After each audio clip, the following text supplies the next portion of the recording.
Hello बच्चा लोग, आज एक नए टॉपिक के साथ आपके बीच में। टॉपिक का नाम है त्रिज्या अनुपात। क्या है त्रिज्या अनुपात, इस चीज़ को समझने का कोशिश कीजिए। इससे पहले मैंने आपसे बात की थी रिक्तियों के बारे में, और अब मैं बात कर रहा हूँ फिर त्रिज्या अनुपात। 3 प्रकार की रिक्तियाँ आप लोगों ने पढ़ी थी। उसी के आगे जो आपका नेक्स्ट टॉपिक आ जाता है वो है आपका त्रिज्या अनुपात। क्या कहता है त्रिज्या अनुपात, इस चीज़ को समझिए। धनायन और ऋणायन का अनुपात जो होता है उसे हम लोग त्रिज्या अनुपात कहते हैं। किसी क्रिस्टल में कोई धनायन और कोई ऋणायन जितनी त्रिज्या का होगा उसका अनुपात क्या कहलाता है, त्रिज्या अनुपात। इंपॉर्टेंट बात यह है कि मान लीजिए आप जानते हैं ऋणायन का आकार हमेशा धनायन से बड़ा होता है। ऋणायन हमेशा बड़ा होता है धनायन से, निश्चित है ये। तो इन दोनों का जब आप निकालेंगे रेशियो, तो इसका रेशियो मैक्सिमम 1 आ सकता है, 1 से ज़्यादा कभी नहीं आता। ठीक है, इतना हो सकता है कि धनायन ऋणायन की त्रिज्या बराबर हो जाए तो उसका मान कितना हो जाए, 1 हो जाएगा। लेकिन ऐसा कभी नहीं हो सकता कि धनायन बड़ा हो और ऋणायन छोटा हो जाए। इमेजिन कीजिए कि 3 ऋणायन में मिलकर एक रिक्ति का निर्माण किया। इस समय त्रिकोणीय रिक्ति है, तो यहाँ पर कोई धनायन प्रवेश करेगा, इनके बीच में कोई धनायन प्रवेश करेगा, तो कितनी त्रिज्या का धनायन प्रवेश कर सकता है ये त्रिज्या अनुपात डिपेंड करेगा। इसी त्रिज्या अनुपात के आधार पर आप ये बता सकते हो किसी यौगिक की आकृति क्या होगी। ठीक है, हम लोगों ने विभिन्न त्रिज्या अनुपात निकाले और त्रिज्या अनुपातों के आधार पर ये बताया किसी यौगिक की आकृति क्या हो सकती है। कैसे, ध्यान दीजिए आप इस पे। देखिए, यदि किसी धनायन और ऋणायन की त्रिज्या का अनुपात है, वो अनुपात 0.155 से लेकर 0.225 तक आ जाए। त्रिज्या का अनुपात 0.155 से लेकर 225 तक आ जाए तो 100% उस संरचना, उस क्रिस्टल की संरचना किस प्रकार की होगी, वो त्रिकोणीय होगी। इतना है।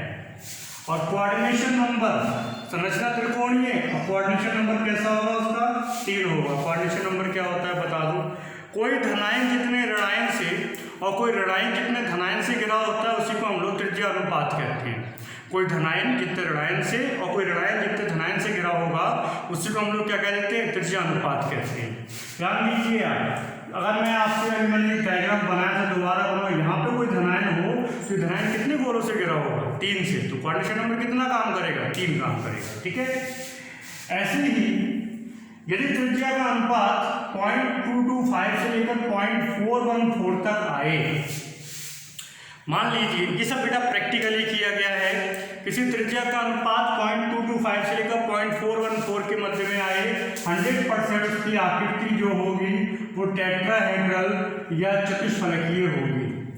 ठीक है, टेट्राहेड्रल आकृति होगी या चतुष्फलकीय आकृति होगी। और इसके लिए कोऑर्डिनेशन नंबर होता है आपका 4। मैंने बताया था 3 गोल है, चौथा ऊपर से, उसके बीच में अगर कोई धनायन आएगा तो वो 4 गोलों को टच करेगा, इसलिए कोऑर्डिनेशन नंबर का मान कितना हो जाता है, 4 हो जाता है। ठीक है, अब अगर त्रिज्या अनुपात 0.414 से लेकर 0.732 के मध्य में आए तो 100% उसकी जो आकृति होगी वो आकृति कैसी होगी, अष्टफलकीय होगी। और कोऑर्डिनेशन नंबर का मान कितना हो जाएगा, 6 हो जाएगा। ठीक है, अष्टफलकीय रिक्ति के लिए कोऑर्डिनेशन नंबर का मान 6 होता है, चतुष्फलकीय रिक्ति के लिए कोऑर्डिनेशन नंबर का मान 4 होता है। ठीक, और यदि आपका त्रिज्या अनुपात 0.732 से लेकर 1 के बीच में आ जाए तो उसकी आकृति होती है बीसीसी, बॉडी सेंटर्ड हो जाता है, और उसका कोऑर्डिनेशन नंबर कितना हो जाता है, 8 हो जाता है। तो बेटा ये 4 रेंज निकल के आई थी जब आप त्रिज्या अनुपात की बात करते हो। मैंने ये आपसे पहले भी कह दिया कि इसका मान 1 से ज़्यादा कभी नहीं हो सकता, क्योंकि धनायन की त्रिज्या कभी भी ऋणायन से ज़्यादा नहीं होती। दूसरी बात, ऋणायन जब आपस में मिलते हैं तो उनके आपस में मिलने पर बीच में रिक्ति का निर्माण होता है, जिन रिक्तियों में धनायन प्रवेश करते हैं। उन धनायन के प्रवेश कर जाने के बाद ही एक सॉलिड का, एक क्रिस्टल का निर्माण होता है। ठीक है, ऋणायन मिलके क्या करेंगे, रिक्तियों का निर्माण करते हैं। उन रिक्तियों में क्या करते हैं, धनायन जाके प्रवेश करते हैं।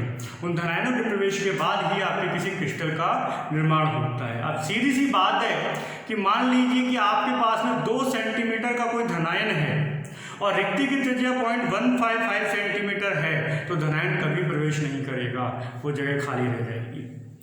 ठीक है, क्योंकि त्रिज्या अनुपात में हमको ये बताया था किसी निश्चित त्रिज्या का ही धनायन प्रवेश कर पाएगा, उससे अधिक त्रिज्या का प्रवेश नहीं करेगा और उससे कम वाला भी प्रवेश नहीं करना चाहेगा, क्योंकि स्थायित्व कम होगा। आप इमेजिन कीजिए, मान लीजिए आपने 3 गोलों को मिलाया इस तरीके से, बीच में जगह खाली पड़ गया, बीच में मैं केवल पॉइंट रख दूं, तो क्या ये पॉइंट तीनों ऋणायन को स्पर्श कर रहा है, नहीं कर रहा। तो क्या ये स्थायी संरचना है, नहीं, ये स्थायी संरचना नहीं है। क्यों नहीं है, बीच वाले धनायन को कोई स्पर्श कर नहीं है, ऋणायनों के मध्य लगने वाला प्रतिकर्षण अधिकतम होगा और अधिकतम प्रतिकर्षण होगा, इसका मतलब वो स्थायित्व को प्राप्त नहीं करेगा। लेकिन हाँ, अगर मैं यहाँ पे धनायन इतना बड़ा कर दूँ ये धनायन तीनों को स्पर्श करे तो इस समय प्रतिकर्षण न्यूनतम हो जाएगा, आकर्षण अधिकतम काम करेगा और वो स्थायित्व को प्राप्त करेगा। तो कितनी त्रिज्या का गोला रहेगा ये संक्षिप्त त्रिज्या अनुपात के आधार पर पता चलता है और इसी के आधार पर हम लोगों को उसकी आकृति पता चलती है, क्रिस्टल की आकृति क्या होगी। ओके, कुछ न्यूमेरिकल पोर्शन के अंतर्गत भी आता है, पेपर में इसके न्यूमेरिकल भी कई पूछे जाते हैं, मैं आज आपसे करने की बात करूंगा। सिंपल सी बात है, यदि मैं आपसे कह दूं बताइए किसी धनायन की त्रिज्या 90 एंगस्ट्रॉम, ऋणायन की त्रिज्या 180 एंगस्ट्रॉम में आकृति बताइए। धनायन की त्रिज्या 90 एंगस्ट्रॉम और ऋणायन की त्रिज्या 180 एंगस्ट्रॉम, तो बताइए आकृति क्या, जिसको सॉल्व करो तो कितना आएगा 0.5, और ये 0.5 किसके अंतर्गत जा रहा है, इसके अंतर्गत जा रहा है, आकृति एक्सप्रेस की होगी और कोऑर्डिनेशन नंबर कितना हो जाएगा 6 हो जाएगा। तो इस तरह के कुछ सवाल आपको वहाँ पर भी मिलेंगे जो आपको वहाँ पर भी करने हैं, ये सवाल आपको सॉल्व करने हैं। त्रिज्या अनुपात के बारे में मैंने आपसे बात करी है, पैकिंग एफिशिएंसी के बारे में बात करेंगे और हम लोग निविड संकुलन के बारे में बात करेंगे, परंतु फिर करेंगे। आज के लिए इतना ही, तब तक के लिए धन्यवाद।